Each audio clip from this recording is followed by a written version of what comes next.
একটু হালকা জিকির শুরু করে না করেনি? আপনারা অসুবিধা নেই তো আপনাদের? শয়তান একদিন রাসূল পাকের কাছে গিয়ে বলেছিল, হে মুহাম্মদ সাল্লাল্লাহু আলাইহি ওয়াসাল্লাম, যে আমি আপনার উম্মতগুলোকে আমি পথভ্রষ্ট করে দিই, তবে তারা যখন সুযোগ পায় তারাও আমাকে বরবাদ করে ফেলে। সুবহানাল্লাহ। আল্লাহ রাসূল জিজ্ঞেস করলেন যে আমার উম্মতেরা তোমাকে কিভাবে তোমাকে বরবাদ করে? বলে তারা যখন তওবা করে আর কালেমার জিকির করে, আমি শয়তান টিকতে পারি না, আমি বরবাদ হয়ে যাই। সুবহানাল্লাহ। তো জিকিরের মাহিত্য আছে না নেই? আছে না নেই? মুসা সাল্লাম শুনছেন, এখন ওয়াজ করিনি আমি, আমার একটু টাইম আছে, যতক্ষণ হুজুর না আসে। মুসা সাল্লাম আল্লাহকে বলছেন যে আল্লাহ একটা আমল আমাকে শিখিয়ে দেন। শুনছেন? বলবো না বলবো নি? কার কার শুনে একটু দেখি। নারে তাকবীর, নারে তাকবীর।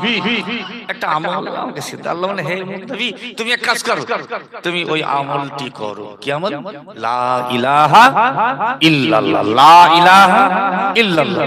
মুসা সাল্লাম বলছে, আল্লাহ এ তো সবাই জানে, এর থেকে যদি উত্তম আমল কিছু থাকে সেটা আমাকে বলে। আল্লাহ বলেন, হে নবী তুমি ওই আমলটি করো, লা ইলাহা ইল্লাল্লাহ। বারবার মুসা নবী এই কথা বলার পরে আল্লাহ পাক বলেন, হে নবী তুই শুনে নাও, যদি তামাম দুনিয়ার ঈমানদারদের আমলকে যদি দাঁড়িয়ে এক পাল্লা চাপিয়ে দেওয়া হয়, আর আমার কালমা শরীফকে যদি দাঁড়িয়ে এক পাল্লা চাপিয়ে দেওয়া হয়, তো আমার কালমা শরীফের পাল্লাটা ভারী হয়ে যাবে। একটু মহব্বতে সামান্য করুন, লা ইলাহা ইল্লাল্লাহ, লা ইলাহা ইল্লাল্লাহ মুহাম্মাদুর রাসূলুল্লাহ। আল্লাহুম্মা সাল্লি আলা সাইয়্যিদিনা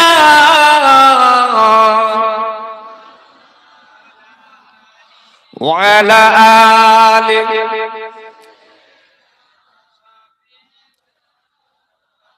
জান্নাতের মালিক যেই আল্লাহ, জাহান্নামের মালিক সেই আল্লাহ, হাসরের মালিক যেই আল্লাহ, মিজানের মালিক সেই আল্লাহ। বলো না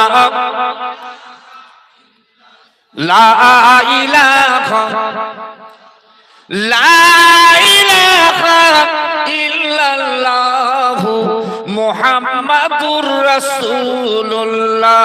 আল্লাহুম্মা সাল্লি আলা সাইয়্যিদিনা মাওলানা মুহাম্মাদ ওয়া আলা আলি।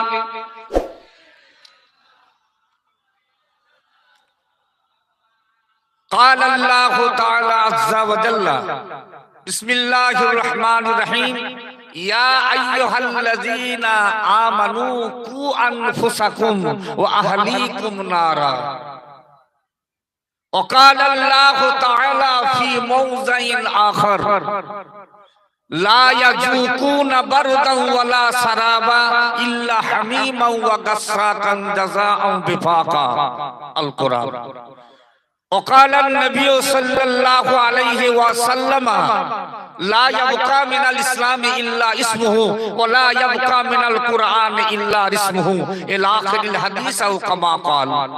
মুআজ্জাজ মুকাররম শ্রদ্ধেয় আজকের সবার সভাপতি, ফুরফুরা দরবার শরীফ থেকে আগত আওলাদে মুজাদ্দিদে জামান, উলামা ইকরাম, হাজী হুজ্জাজ ইকরাম, হুফাজ ইকরাম, সামনে বসে থাকা সুধী মণ্ডলী, আল্লাহর খাস বান্দারা, দরবারে ইলাহিতে লাখো লাখো শুকরিয়া।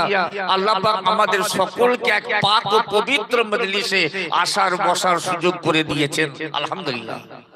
একটু জোরে বলে আলহামদুলিল্লাহ। যে বললেন এর মানে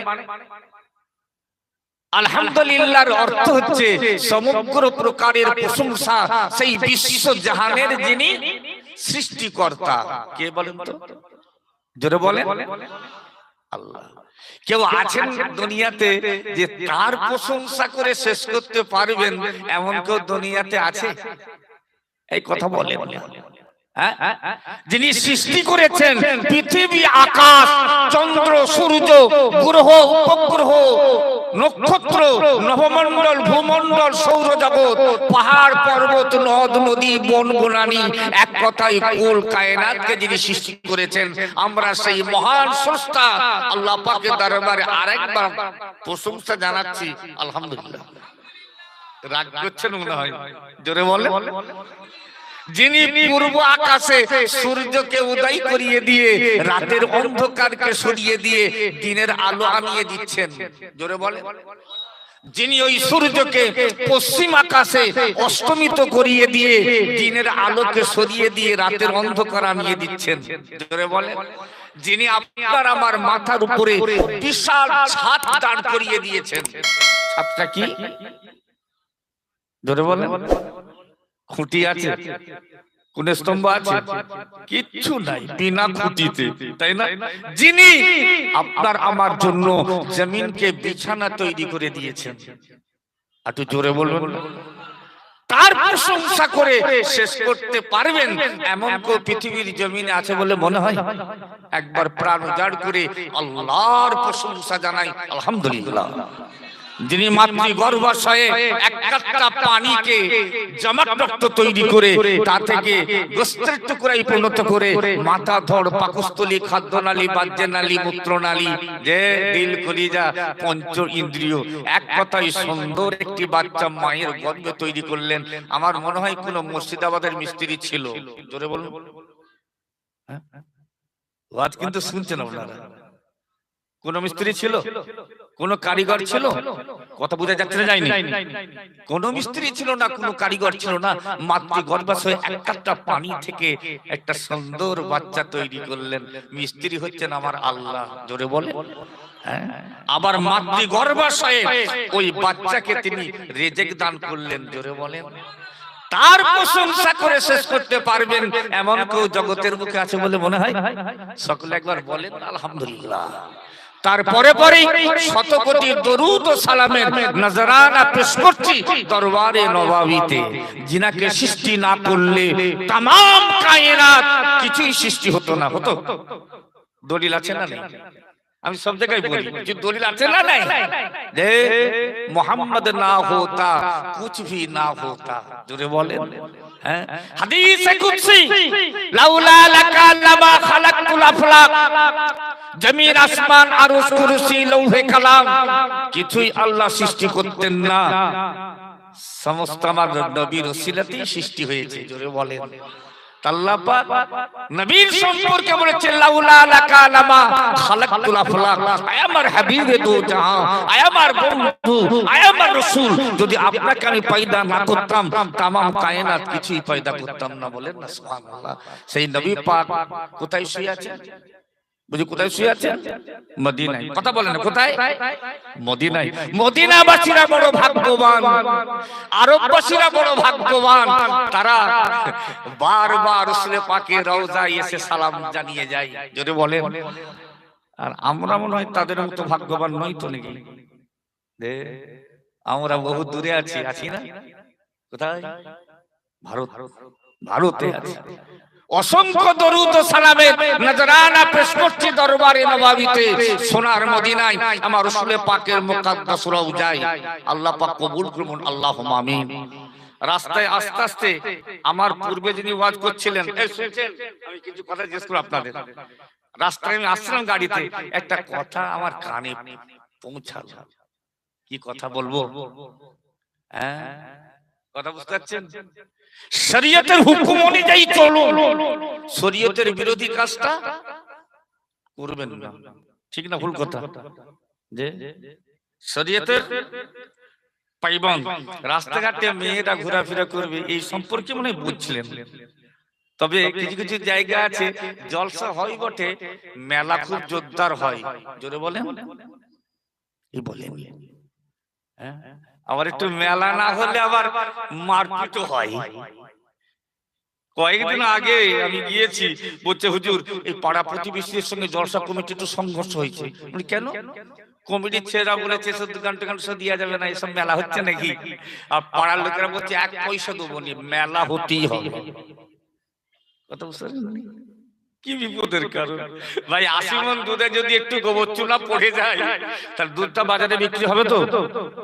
আরে কথা বলে, কি বিপদের কারণ?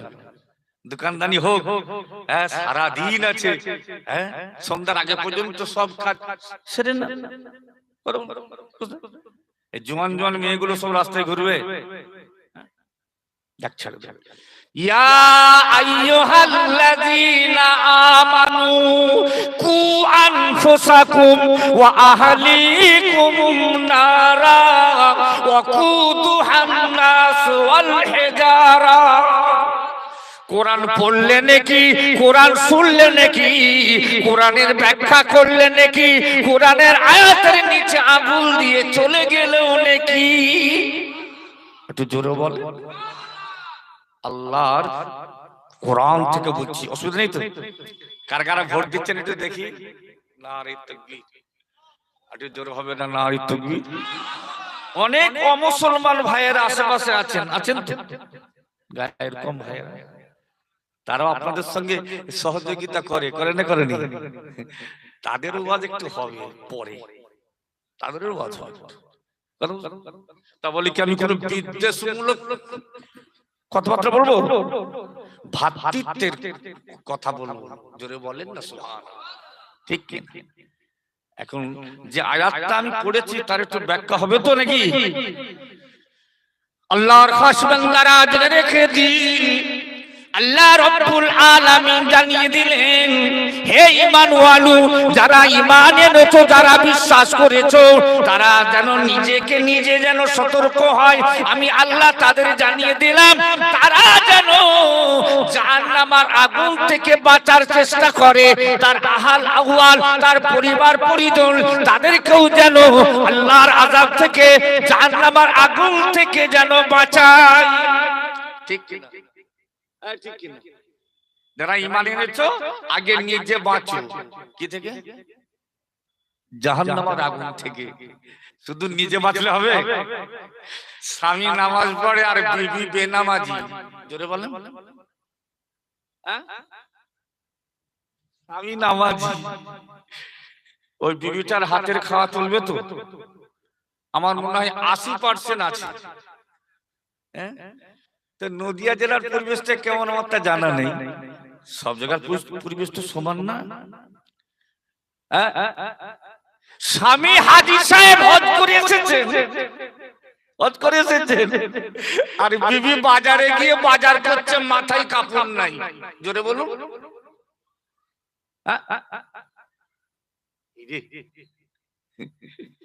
শুধু নিজে বাঁচলে হবে? শুধু নিজে বাঁচলে হবে? তাই আল্লাহ কোরআনে কি বলেছেন? যারা ঈমান এনেছো, যারা বিশ্বাস করেছো, আগে নিজে বাঁচো, আর তোমার পরিবার পরিজন আহল আহওয়াল তাদেরকে বাঁচাও। কি থেকে বাঁচাবে?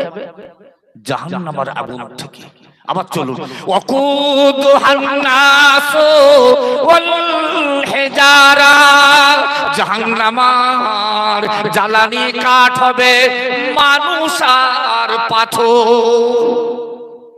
জাহান্নামকে আল্লাহ জ্বালাবেন কি দিয়ে? এটা কথাটা বললে ভালো লাগে।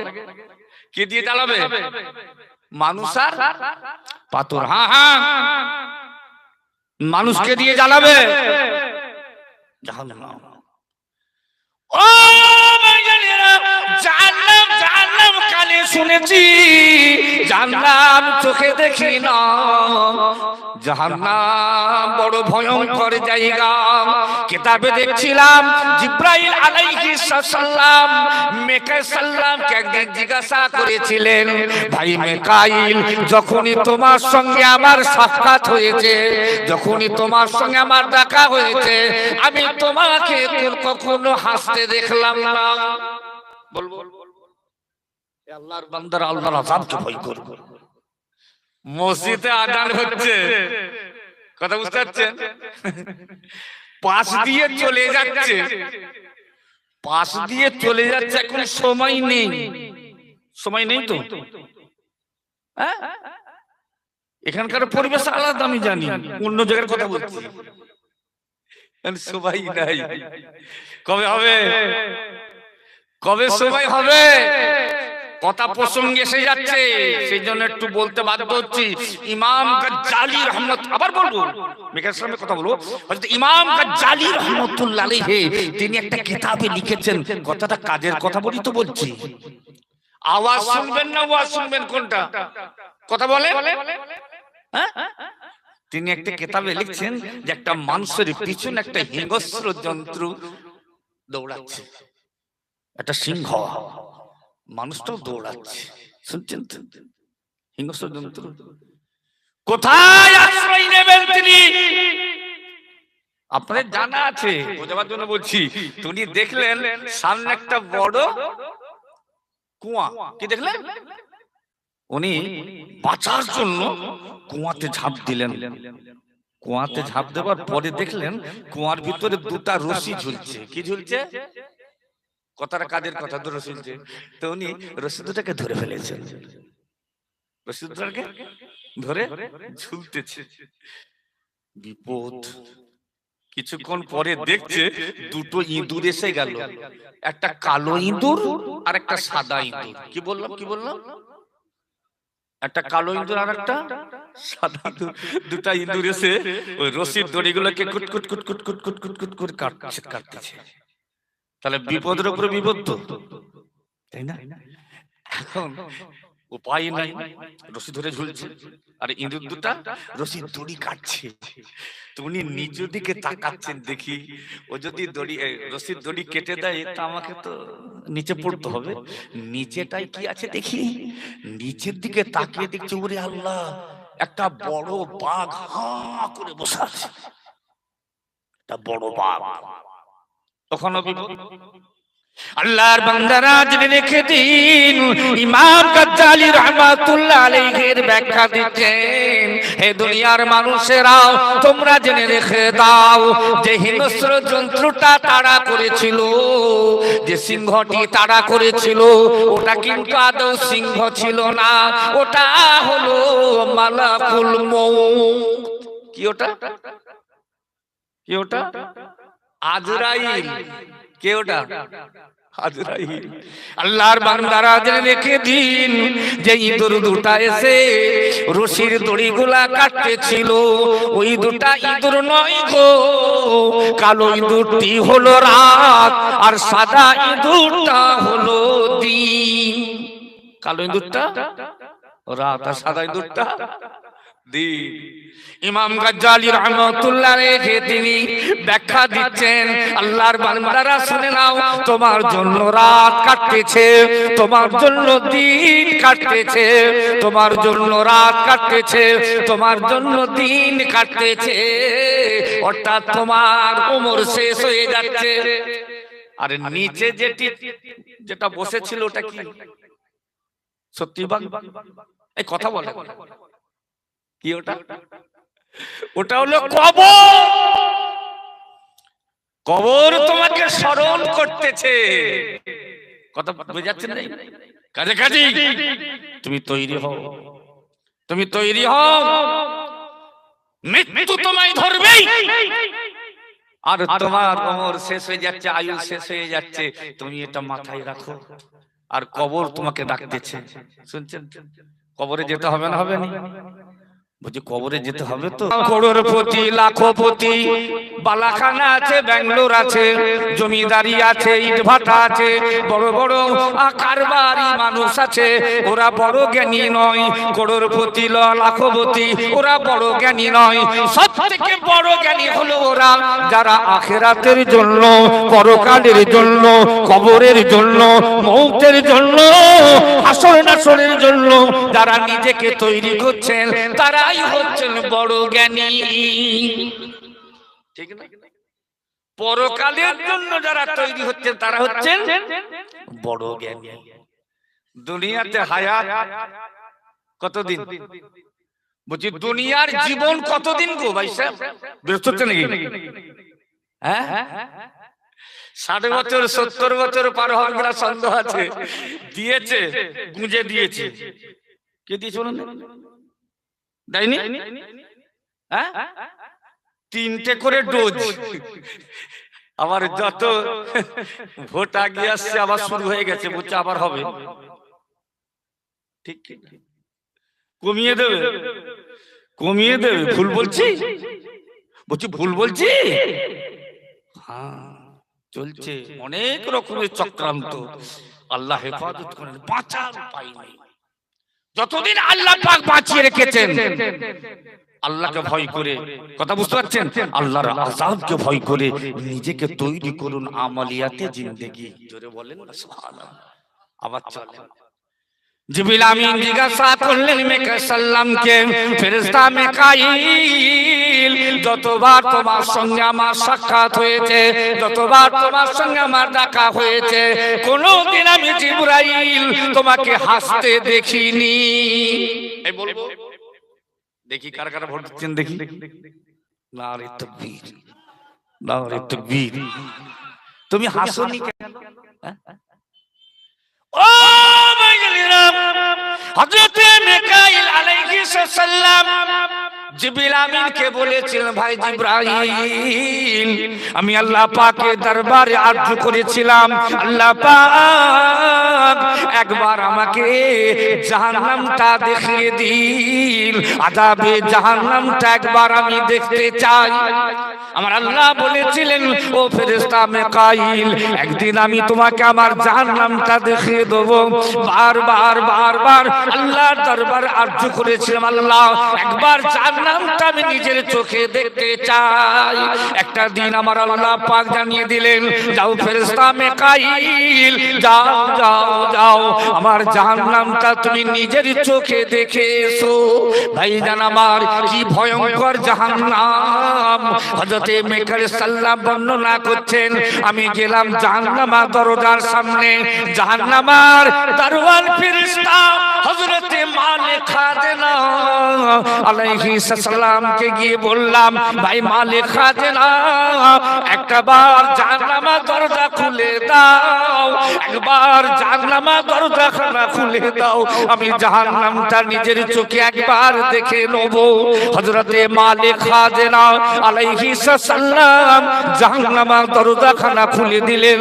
ভাই জিবরাইল বলবো কি, আমি মিকাইল সাল্লাম জাহান্নামের দরজার সামনে গিয়ে দাঁড়িয়ে গেলাম, জাহান্নামের ভেতরটা আমি দেখলাম, কি ভয়ঙ্কর জাহান্নাম, কি ভয়ঙ্কর জাহান্নাম!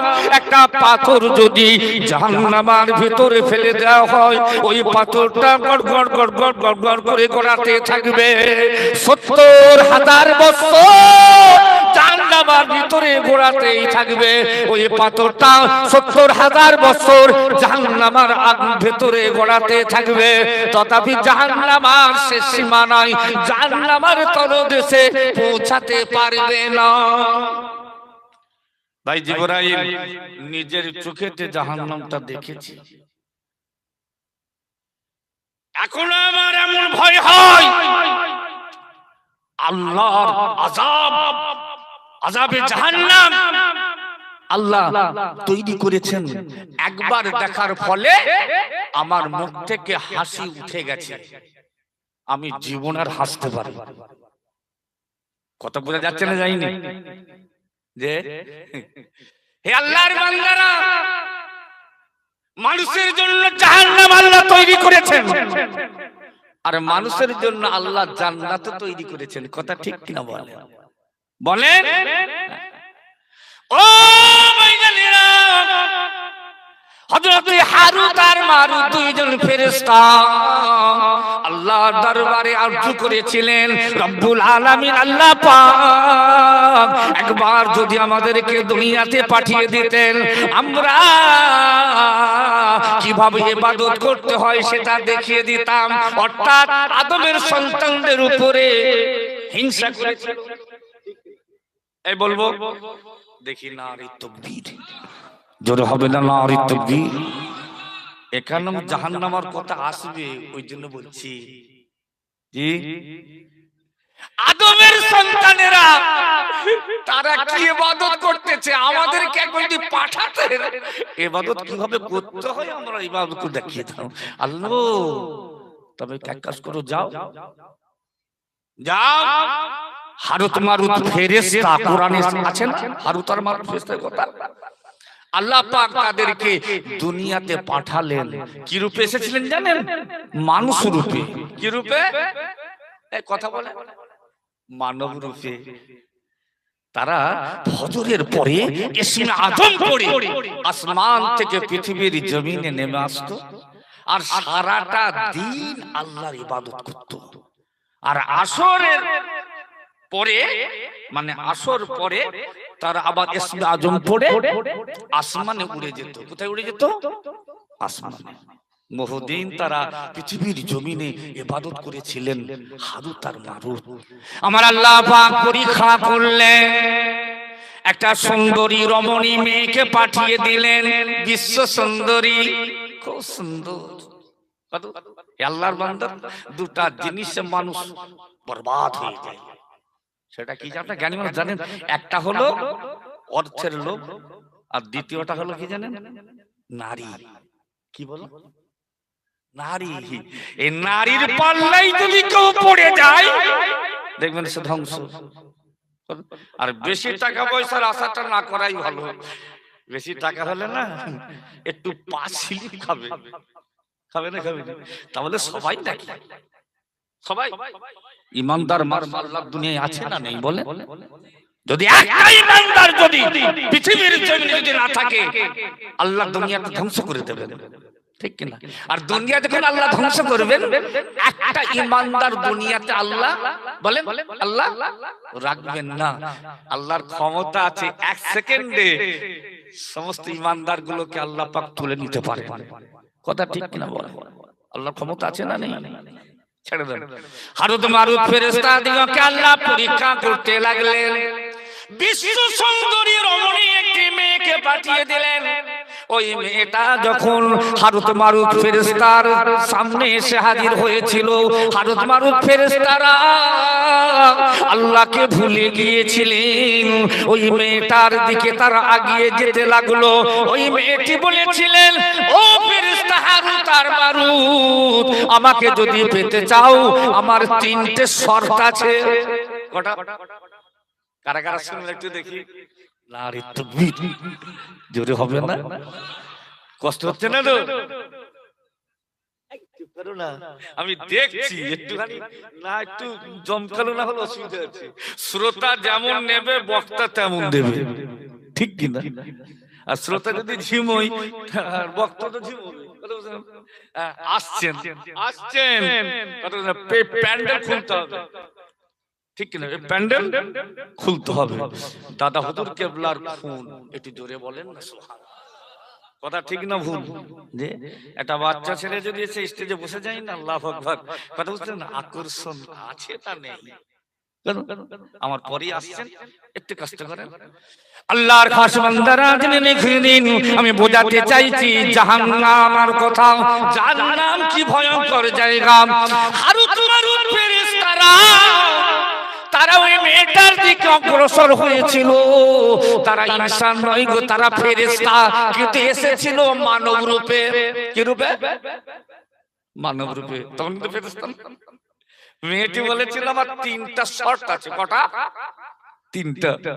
এই তিনটা শর্ত যদি আপনারা মানতে পারেন, তাহলে আপনাদের মনের বাসনা পূর্ণ হয়ে যাবে। তো হারুত মারুত ফেরেশতা বলছেন যে আচ্ছা বলো তিনটে শর্ত কি?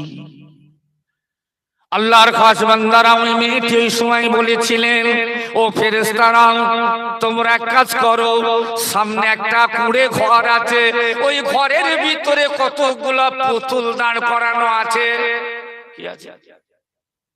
কি আছে? পুতুল। ওই ঘরটায় চলে যাও, ওই ঘরের ভেতরটায় গিয়ে কি বলেন? যত সব সেজদা দিয়ে ঝামেলা না,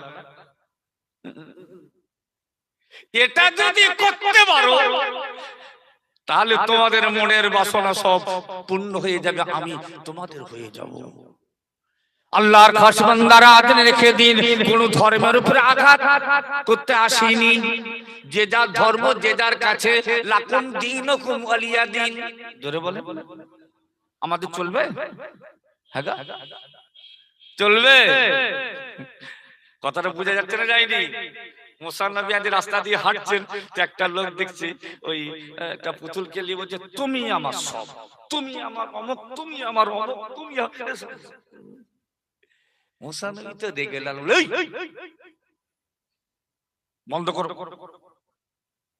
এ তোমার অমুক হয়, আমি তো ইঙ্গিতে বলছি।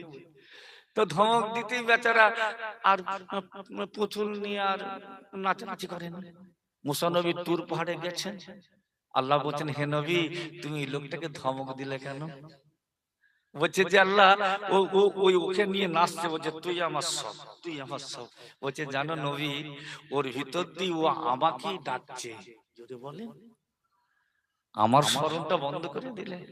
ওটা তো মুসা নবীর জামানা, পড়েছি কিতাব, কিন্তু আমার রাসূলের জামানায় চলবে?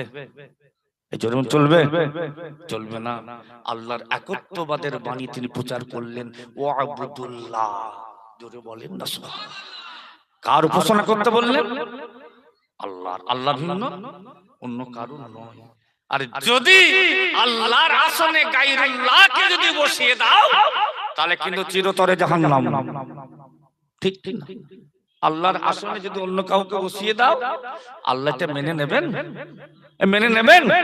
বজ্রকণ্ঠে আল্লাহ কোরআনে বললেন, কি বললেন? ওমা ইশরিকু বিল্লাহ ফাকাদ হারামাল্লাহু আলাইহিল জান্নাহ, যে ব্যক্তি আমার আসনে গায়রুল্লাহকে বসিয়ে দিল তার জন্য জান্নাতটা হারাম হয়ে গেল। কি ঠিক না? ইন্না শিরকা লা যুলমুন আযীম, শিরকের গুনাহটা হচ্ছে মারাত্মক। ঠিক কি না? ঠিক বলছি তো? অসুবিধা নাকি? ছেড়ে দেন। হারুদ মারুদ ফেরেশতারা কি করলো জানেন? ওই মেয়েটিকে পাবার জন্য তারা দৌড়ে গিয়ে ওই ঘরটার ভিতরে প্রবেশ করলো। মাটির তৈরি যেগুলো দাঁড়িয়ে ছিল তাদের কাছে গিয়ে মাথাটা ঢুকিয়ে দিল। ঈমান শেষ, ঈমান শেষ। শিরকের গুনাহ হলো না? হলো না? এই শুনতে বলছি শিরকের গুনাহ তো নাকি? হ্যাঁ, ঘুরে আসলো। মেয়েটা বলছে এবার আমার দ্বিতীয় নম্বর শর্ত। বলছে কি? বলছে একটা শুয়ারকে ধরে আনো। কি বললাম? একটা ওই মেয়েটাকে পাওয়ার জন্য ওরা খুঁজতে লাগলো, তন্ড তন্ড করে খুঁজে একটা শুয়ারকে ধরে এনে তাকে মারলো। মেরে তার খাল ছাড়িয়ে তার গোস্ত কুটে খাইয়ে দিল। কি খাওয়ালো? কথা বল, কি খাওয়ালো? হারাম। কি খাওয়ালো? হারাম। তৃতীয় নম্বর শর্ত। কত নম্বর? তৃতীয় নম্বর শর্ত। কত বুঝতে?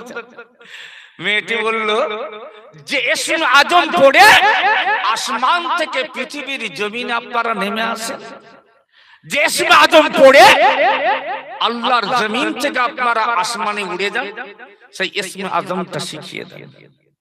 বাস, ফেরেশতারা ইসমে আজম শিখিয়ে দিলেন, কাজ ফিনিশ। ওই মেয়েটা ইসমে আজম পড়তে লাগলো। আল্লাহ পাক ওই মেয়েটিকে আসমানে তুলে নিলেন। জোরে বল, জোরে বল। এখনো পর্যন্ত আসমানে একটা তারা আছে, ওই তারাটার নাম হলো জোহরা। কি নাম বললাম?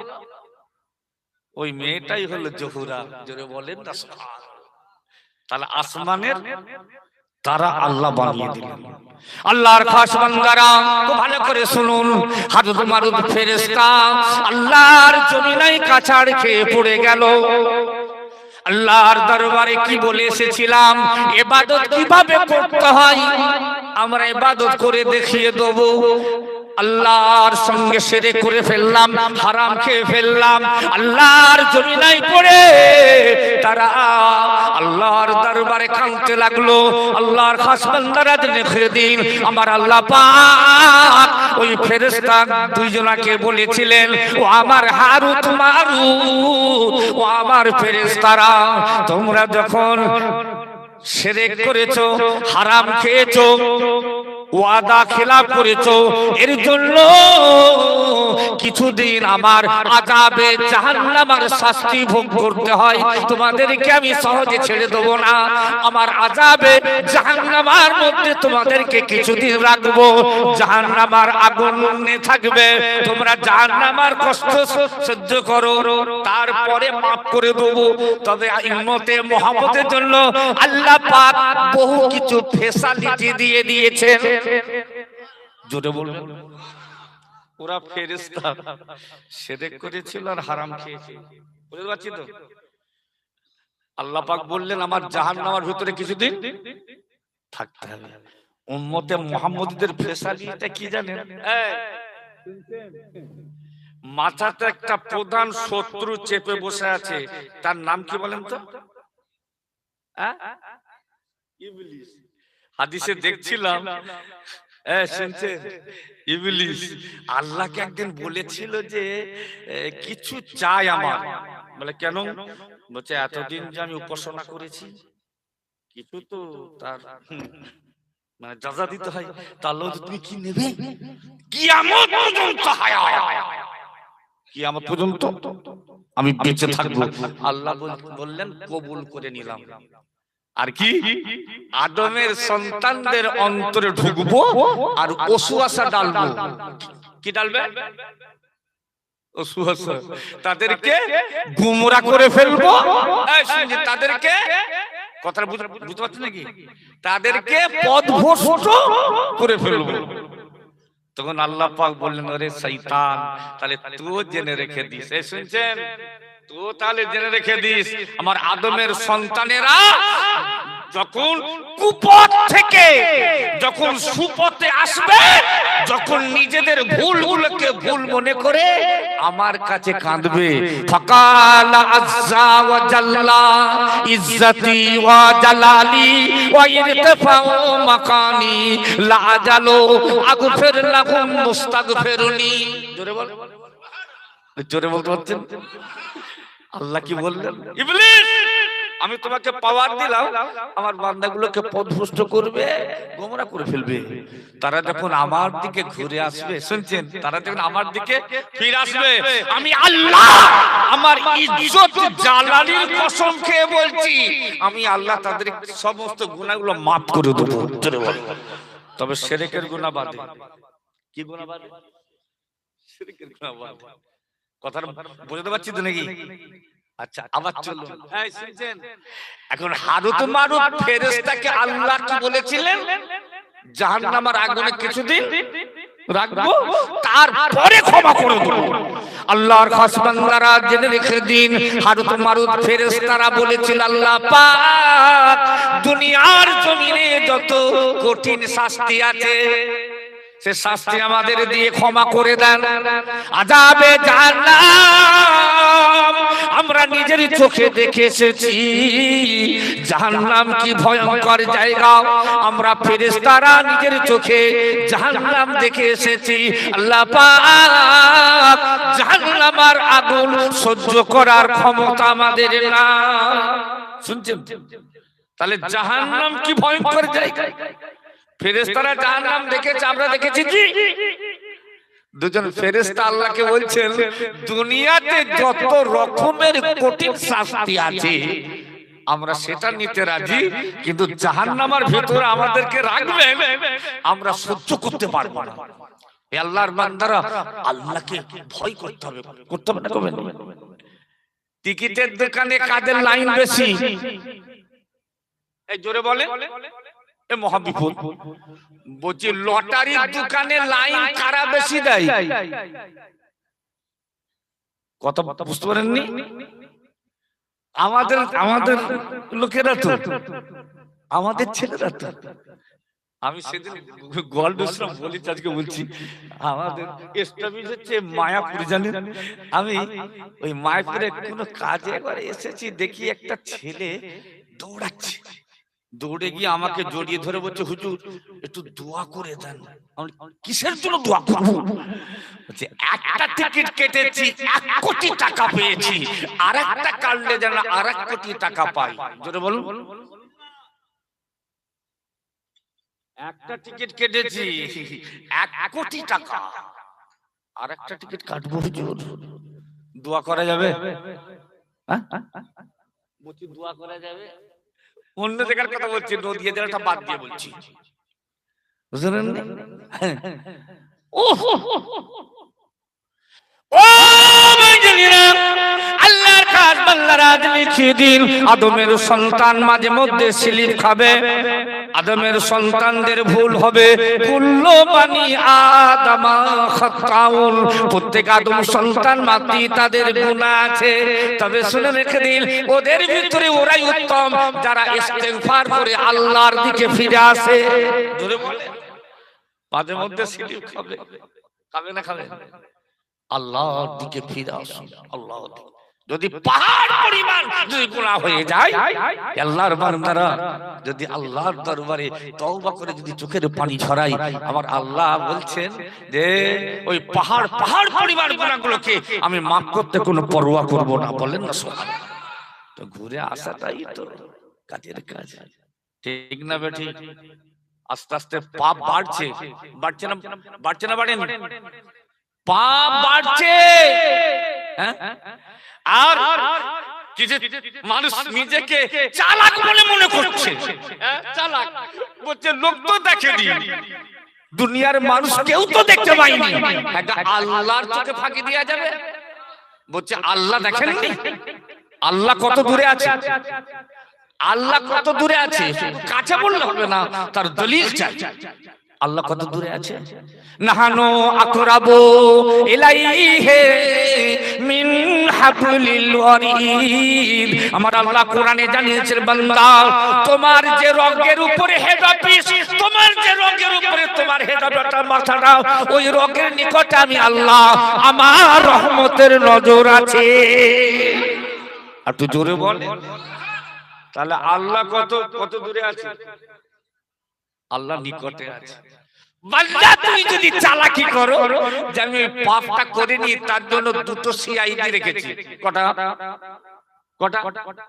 আমাদের কাছে দুটা করে আল্লাহর তরফের সিআইডি আছে। দেখি কারা কারা শুনবেন, দেখি। নারে তাকবীর, জোরে হবে না? নারে তাকবীর। খোদা খোদা বলে ডাকি, তবু খোদা পাই না, এখনো মলিন কেন হৃদয়ের আয়না। আর একটু জোরে বল, আর একটু জোরে বল। নারে তাকবীর। মাঝে মধ্যে আবার একটু ক্যাপসুলের দরকার হয়, হয় না? বিরক্ত হবে না? খোদা খোদা বলে ডাকি, তবু খোদা পাই না, এখনো মলিন কেন হৃদয়ের আয়না। আটু জোরে।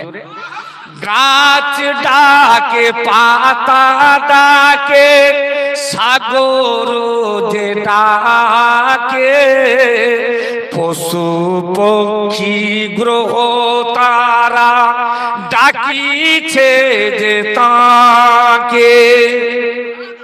একটু জোরে বলবেন। গাছ ডাকে, পাতা ডাকে, সাগর যে ডাকে, পশু পক্ষী গ্রহ তারা ডাকিছে যে তাকে, তাদেরই ডাকার মতো। আরো জোরে বলে নারে তাকবীর। তাদেরই ডাকার মতো মোর ডাকা হয় না, এখনো মলিন কেন হৃদয়ের আয়না। আল্লাহুম্মা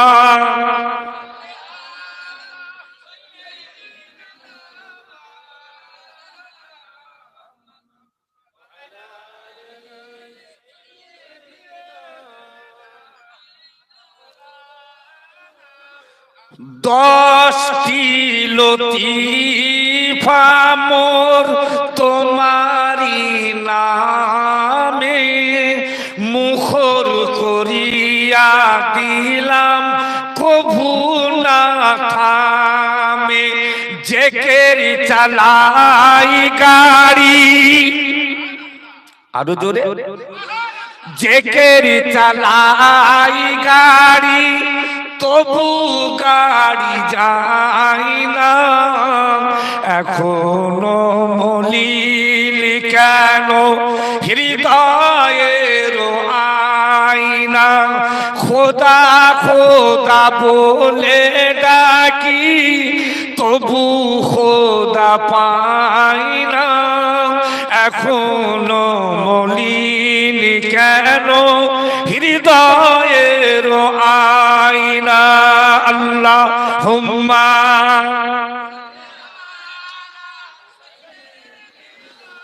মাওলানা মুহাম্মাদ আলা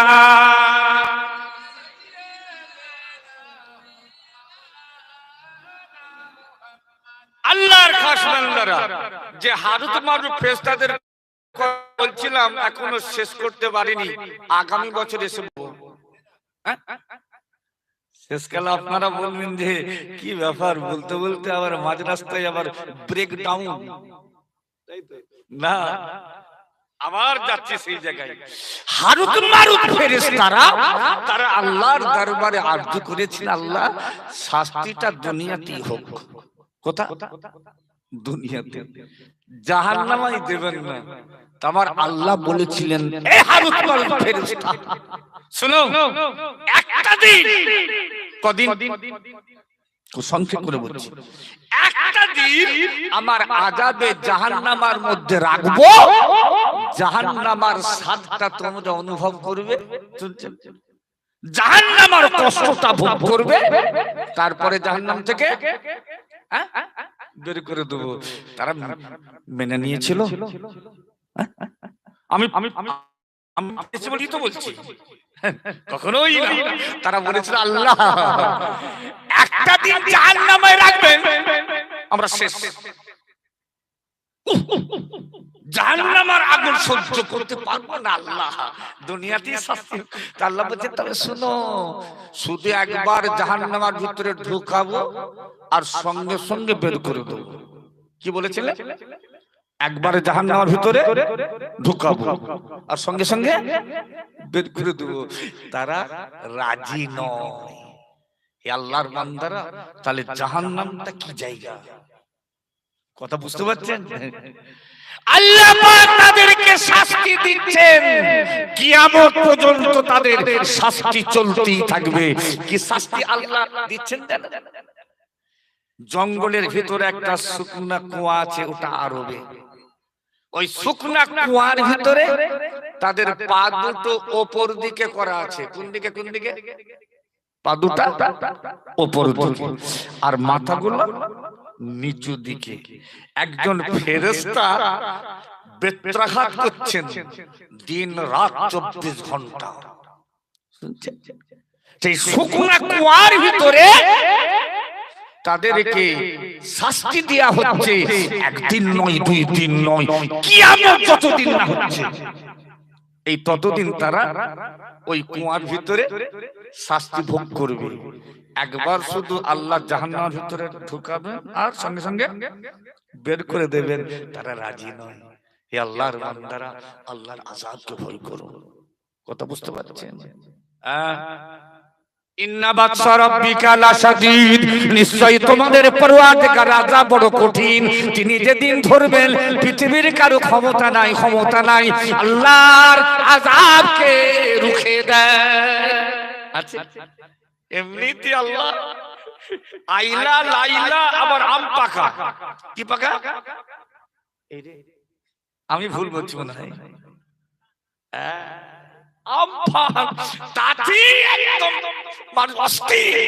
আবার করুণা মনে হয়েছিল যে মনে হয় পৃথিবীর জমিন থেকে কি দূর হয়ে গেছে, আবার আসছে, আবার ঢেউ আসছে, ঢেউ ঢেউ ঢেউ মানুষ যখন আল্লাহর দিক থেকে মুখটা ঘুরে নেবে, মানুষ আল্লাহর পর থেকে দূরে থাকবে, তখন আল্লাহ পাক সরাসরি এসে মারবেন না, এক একটা গজব দিয়ে দেবেন। ঠিক কিনা? আল্লাহ হেফাজত করে। হে আল্লাহর বান্দারা, নিজেকে তৈরি করুন, শরীয়তের পাইবন্দ হন। শুনছেন তো নাকি? বড় কষ্ট হয়, দুঃখ হয়। আজকে মানুষ আল্লাহ ভুলা, আজকে মানুষ শয়তানের তাবেদারি করতেছে। সুদের টাকা, গাদা গাদা সুদ চলছে। সুদের টাকা হালাল তো? বলছি হালাল তো নাকি? জটা সুদের কারবার, ব্যবসা করছে সুদের টাকা। লক্ষ্মী ভান্ডার যে আসছে, ওটা তো পুরো হালাল বলে মনে হয়। এই রে গরিব নাচাররা কি করবে? আমি কোনো পার্টির কথা বলছি না, কি করবে শুনে রেখে দাও। ইন্নাল্লাহ আকরামাকুম ইনদাল্লাহি আতকাকুম। ওরাই আল্লাহর কাছে প্রিয় যারা আল্লাহকে ভয় করে, যারা তাকওয়া করে। ঠিক কি না? যারা আল্লাহকে ভয় করে। এখন ভয় করছে? এখন খোদার ভয় আছে? আল্লাহর খাস বান্দারা খুব ভালো করে শুনে নেন, জলসা শুনুন। আল্লাহ যতদিন হায়াতে রাখবেন শুনবেন। নিজেকে তৈরি করুন আমালিয়াতে জিন্দেগি। কবরস্থ করে যখন 40 কদম চলে আসা হবে, আল্লাহ পাক কবরে মুর্দাকে জিন্দা করে তুলবেন। যদি ঈমানদার হয়, যদি তার আমলটা ভালো থাকে, ফেরেশতারা তারা বুঝে নেবে এটা পাক্কা ঈমানদার। জোরে বলে কেমন করে বুঝবে? কেমন করে বুঝবে? কবরে জিন্দা হবে তো পশ্চিম দিকে তাকাবে, সূর্য অস্তমিত হতে চলেছে, অমনি খুঁজবে একটা পার্টি, সেটা হচ্ছে সিপিএম পার্টি, টিএমসি পার্টি। জোরে বলে কি খুঁজবে? কি খুঁজবে? এটারই তো অভাব বেশি। তো এলাকাটা ঠিক আছে, আমার মনে হয় এলাকাটা ঠিক আছে। খবরদার, কদিন বাঁচবো, কদিন বাঁচবেন। আল্লাহ বাঁচিয়ে রেখেছেন, শুকরিয়া। বড় আশ্চর্য, মরে যাওয়াটা আশ্চর্য নয়, কখন ফুটুম, তাই না? ও ঈমানদার যদি হয়, আমলটা যদি ভালো থাকে, আল্লাহ পাক কবরে জিন্দা করে তুলবেন। ঈমানদার ব্যক্তির মধ্যে এই গুণটা থাকবে, সে নামাজের পার্টির খোঁজ করবে। ফেরেশতারা জিজ্ঞাসা করবেন, হে আল্লাহর বান্দা, তুমি কোন পার্টির খোঁজ করতেছো? সে বলবে নামাজের বাড়ি। তার মানে তার নামাজের আমলটা দুনিয়াতে ছিল। আর একটু জোরে বলবেন। নামাজি ছিল, অভ্যাসটা ভালো ছিল, অভ্যাসটা ভালো ছিল। এবার আপনাদের একটু জিজ্ঞাসা করি, মদখোর যারা হবে, মাতাল যারা হবে, তাদের মরণের পরে, তাদের মৌতের পরে, তাদেরকে কবরস্থ করে যখন 40 কদম চলে আসা হবে, মদখোরকে আল্লাহ কবরে জিন্দা জীবিত করে তুলবেন। মদখোর কিসের খোঁজ করবে? নামাজের পার্টি। এই বিপদ করেছে। মদখোর কি খুঁজবে? কি খুঁজবে? বোতল। কিসের বোতল? শরাবের বোতল, মদের বোতল। ফেরেশতাদের বুঝতে আর বাকি হবে? ফেরেশতাদের বুঝতে আর অসুবিধা হবে যে কি যন্ত্র, বুঝতে পারছেন না? পারেননি? হ্যাঁ, আযাব কাল বারি কাল মুতাওয়াফিসে। প্যাসেঞ্জার ভর্তি নৌকা দরিয়ার পানিতে যদি ডুবে যায়, ওই নৌকার প্যাসেঞ্জার গুলো কি হয়? তারা হাবুডুবু খায়। খায় না? খায় না? খায় না? খায় না? আল্লাহ রাসূল বলছেন, কবরে যারা আছে তারা ওইভাবে আল্লাহ আযাবের মধ্যে হাবুডুবু খাচ্ছে। কথা ঠিক না ভুল? আর শুনছেন তো নাকি? আসলে আমি পড়েছি বলি তো বলছি। সুদখোর যারা হবে তাদের মরণের পরে মৌতের পরে তাদেরকে কবরস্থ করে যখন 40 কদম চলে আসা হবে, ইমানদারের আল্লাহর খাস বান্দারা আমার কথাটা একটু মাথায় রাখবেন। সুদখোর যাদের সুদের অভ্যাসটা থাকবে তাদের মরণের পরে মৌতের পরে তাদেরকে যখন কবরস্থ করে 40 কদম চলে আসা হবে, আল্লাহর হুকুমে ওই সুদখোরকে আল্লাহ কবরে জিন্দা জীবিত করে তুলবেন। সুদখোর যখন কবরে জিন্দা হবে কিসের খোঁজ করবে? এই কথা বল, কিসের? টাকা। কিসের খোঁজ করবে? কথাটা কাজের কথা বলি তো বলছি। দুনিয়াতে যে যে অভ্যাস করবে, কবরেতে সেই অভ্যাসটা তার থাকবে। এখন তো টাকা, টাকা একটা বাড়ি পাইয়ে দিলি 20,000, জোরে বলুন।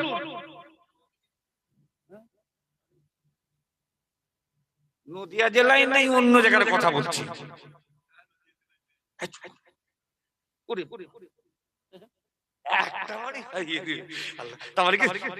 সব জায়গার পরিবেশ সমান নাকি? আছে, আছে, ইমানদার দুনিয়াতে আছে, আছে না নাই? আছে। কথা বুঝতে পারছেন? এত গজব আসছে কেন? এত বিপদ আসছে কেন? আমরা পদভস্ত হয়ে যাচ্ছি, ঠিক কিনা?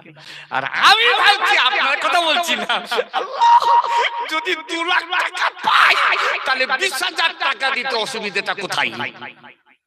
দেখেছে? তাহলে আমিও দিয়ে দিলাম, তাহলে আমি নেক আমল করলাম তো নাকি?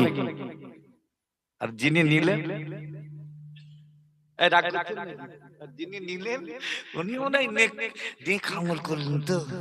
টাকা টাকা টাকা টাকা যার সব তার, টাকা যার দুনিয়া তার, টাকা টাকা টাকা যার সব তার।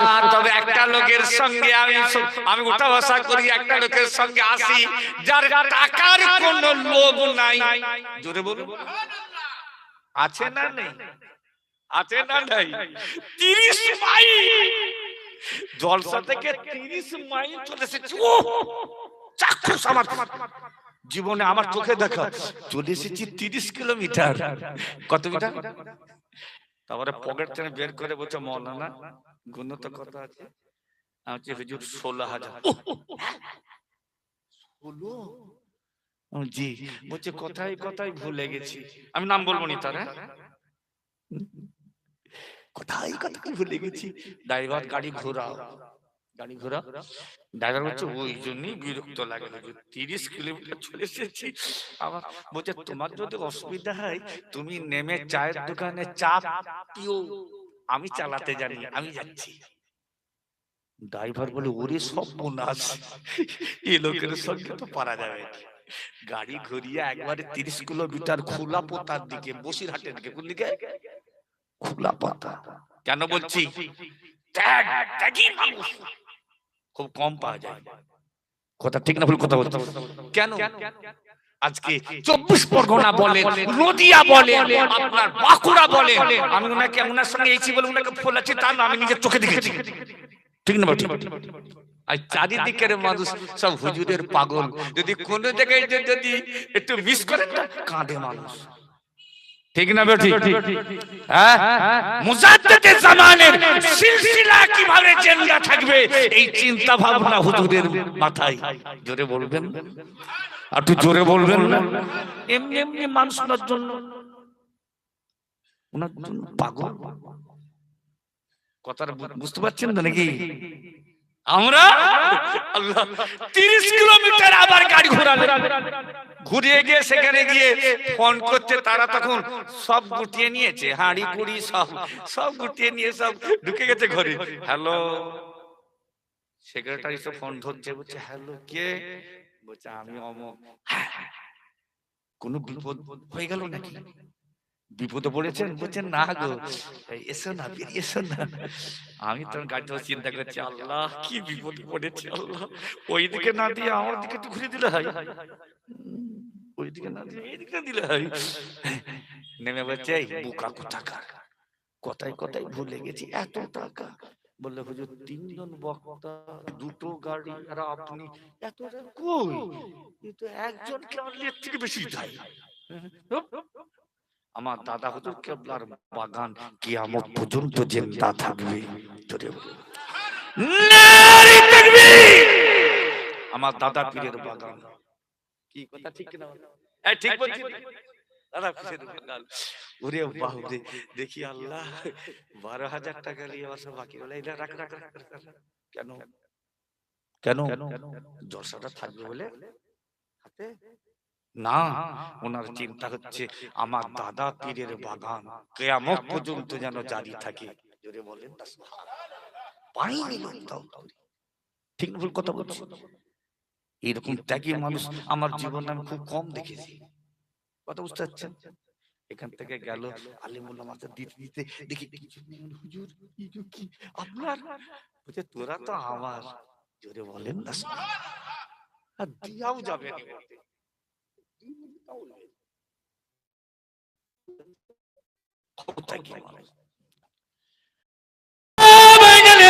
টাকা টাকা টাকা টাকা যার দুনিয়া তার, টাকা যার নেতা তার, টাকা যার পঞ্চায়েত তার, টাকা যার থানা তার, টাকা যার মন্ত্রী তার, টাকা যার দুনিয়া তার, আখেরাতে টাকা যার আল্লাহ তার।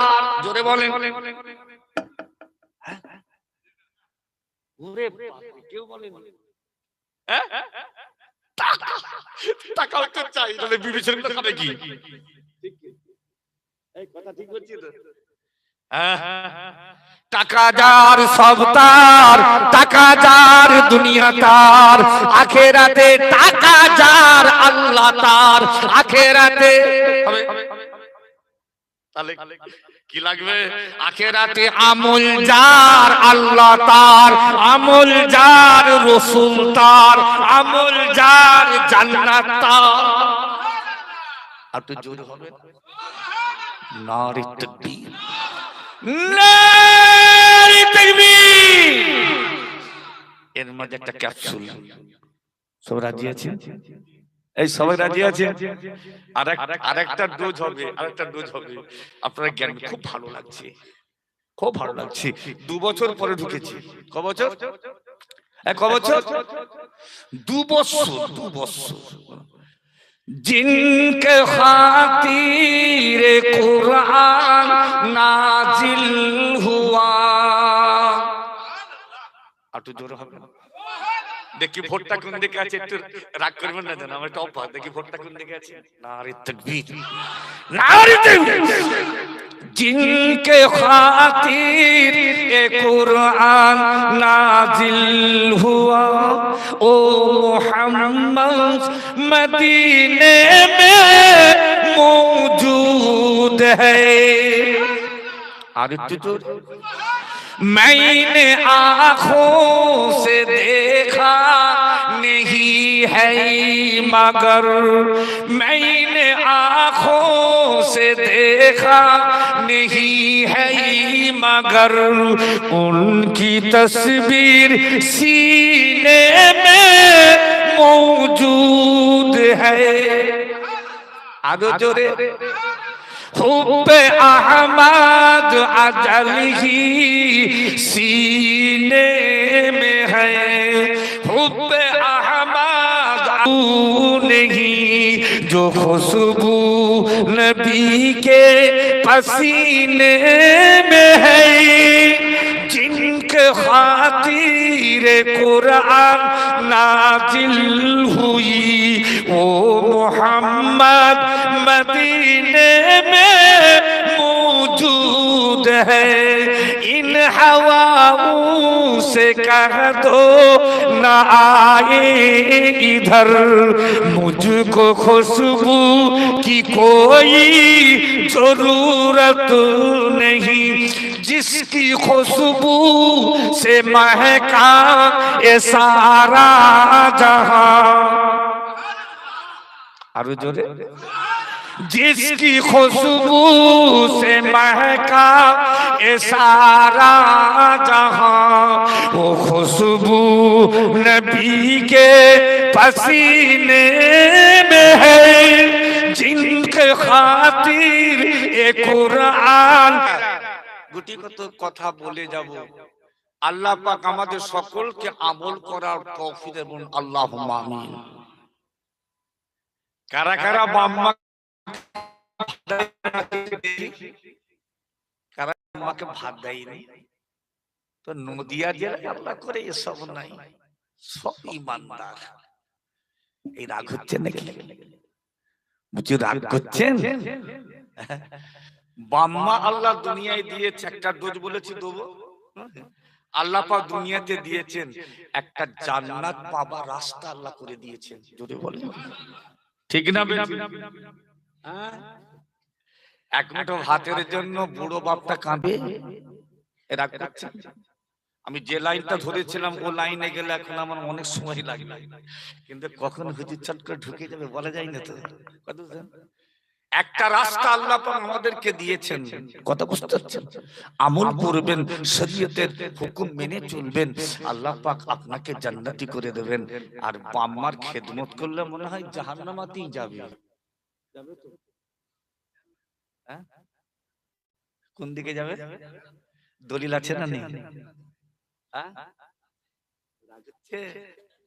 খবরদার হিন্দু ভাইয়েরা, তারা এত শ্রদ্ধা করে পিতা মাতাকে, একজন সম্ভ্রান্ত একজন হিন্দু ভাই মা মারা যাবার পরে মায়ের জন্য একটা বিশাল একটা মন্দির তৈরি করলেন। কি করলেন? কি করলেন? একটা বিশাল বড় একটা মন্দির। মন্দির যখন কমপ্লিট হয়ে গেল, হিন্দু ভাইটি আমার মন্দিরের সামনে গিয়ে দাঁড়ালো। মন্দিরের সামনে দাঁড়িয়ে মন্দিরের দিকে তাকিয়ে বলল, মা তোমার ঋণটা আজকে শোধ করে দিলাম। কি বলল? কি বলল? তোমার ঋণটা শোধ করে দিলাম। যেমনি কথাটা বললেন একটা বিকট আওয়াজ হলো, যেন আমেরিকার বম ইরাকি বলল। একটা বিশাল একটা শব্দ হলো, বিশাল একটা আওয়াজ হলো, মন্দিরটা চুরমার হয়ে গেল। জোরে বলেন না। মানে সৃষ্টিকর্তা এটাই তাকে বুঝিয়ে দিলেন, তুমি যাই করো না কেন জীবনেতে কোনোদিন তোমার পিতামাতা ঋণ, জোরে বল, পিতামাতা ঋণ শোধ করতে পারবে না। খুব সাবধান, খুব সাবধান। দাঁত আছে, এখন খাদ্য চিবালে স্বাদ পাওয়া যাবে, আর দাঁত যখন চলে যাবে ফোগলা হয়ে যাবে, তখন আর মনে হয় আরো বেশি স্বাদ পাওয়া যাবে। তো বুড়ো হয়েছে তো বকছে, বুড়ো হয়েছে। ও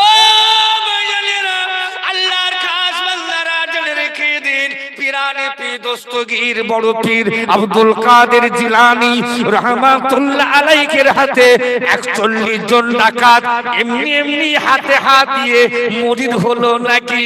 পীরানে পীর বড় পীরের পিছনে ওনার আম্মা জান উম্মুল খায়ের ফাতেমার প্রতিক্রিয়া ছিল।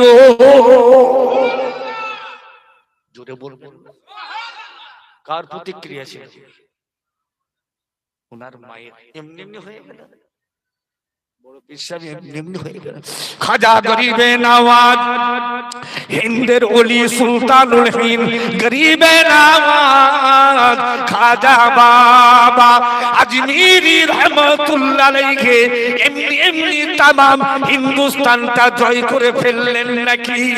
রাত্রি বেলায় ঝুপড়ির ভিতরে হুজুর আরাম করছেন গো। হযরতে খাজা মঈনুদ্দিন চিশতি আজমিরি রহমাতুল্লাহ আলাইহির জীবনীতে পাওয়া যায়, রাত্রি বেলায় আজমিরের জমিনে আমার হুজুর ঘুমিয়ে আছেন। হঠাৎ স্বপ্ন দেখছেন কবরের ভিতর থেকে মঈনুদ্দিনের আম্মা জান দুটো হাত তুলে দোয়া করতেছে। আর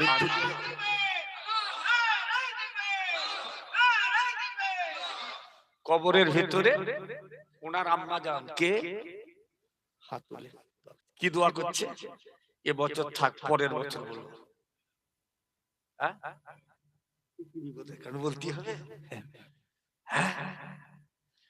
সুলতানুল হিন্দ গরিবের নওয়াজ খাজা বাবা আজমিরি রহমাতুল্লাহ আলাইহি তিনি দেখছেন ওনার আম্মা জান কবরের ভিতরে দুটো হাত তুলে দোয়া করছেন, ওরে মঈনুদ্দিন তোর কোনো চিন্তা নাই বাবা, মঈনুদ্দিন পিছিয়ে পড়িস না বাবা, ও বাবা মঈনুদ্দিন তুই পিছিয়ে যাস না, আমি তোর মা বলছি তোর সঙ্গে আল্লাহর বাগান আছে। আরে একটু জোরে হবে না?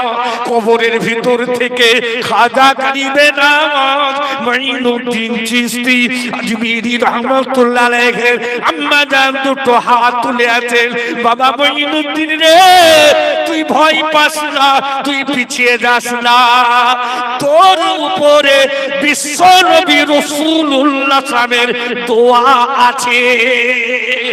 এ বাবা মঈনুদ্দিন তুই ভয় করিস না, মঈনুদ্দিন তুই চিন্তা করিস না, আমি তোর আম্মা জান আমি তোর মা কবরে চলে এসেছি, মঈনুদ্দিন তোর দিকে তোর মায়ের নজর আছে, মঈনুদ্দিন তুই পিছিয়ে যাস না, এ মঈনুদ্দিন আমি তোর মা কবরের ভিতরে দোয়া করছি, আল্লাহ পাক আল্লাহ তাআলা তোর দ্বারাই ইসলামের পতাকা হিন্দুস্তানের জমিনে আল্লাহ তুলবে।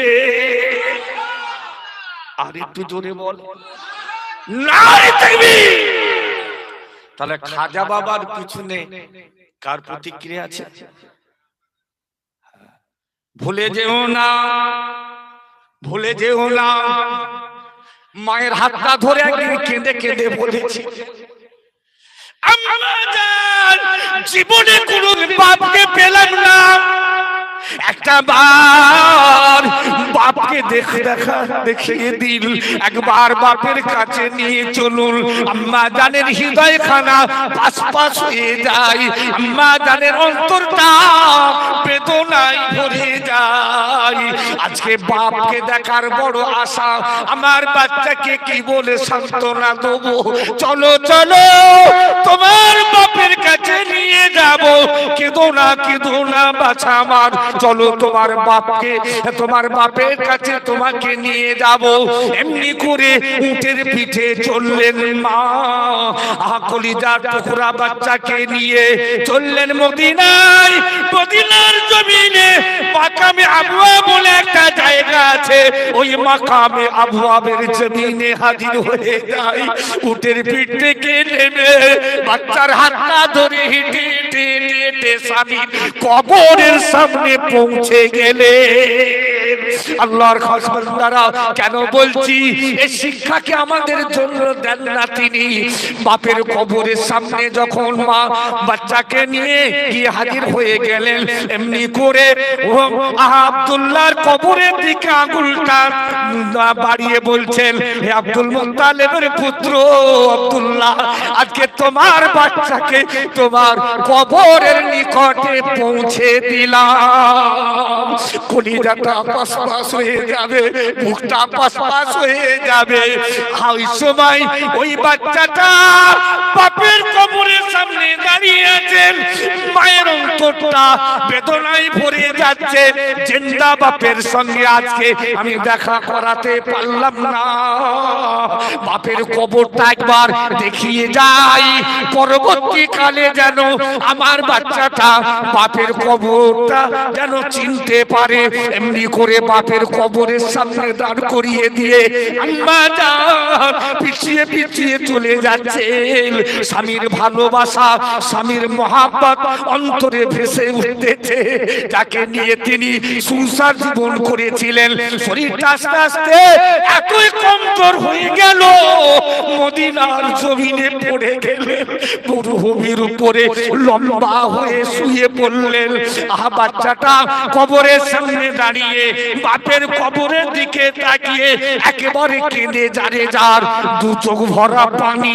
একবার মোহাম্মদ বলে ডাকুল্লাহ, একবার মোস্তফা মুস্তফা বলে ডাকুন না, একবার আহমদ বলে ডাকুন না, একবার আমার নামটা ধরে ডাকুন না, একবার মোহাম্মদ বলে ডাকুন না, একবার আহমদ বলে ডাকুন না, একবার মুস্তফা বলে ডাকুন না। একটু জোরে বলা যাবে কি সুবহানাল্লাহ? বাপের কবরের সামনে দাঁড়িয়ে একেবারে কেঁদে যারে যার জীবনেতে কোনোদিন জিন্দা বাপকে দেখতে পেলাম না।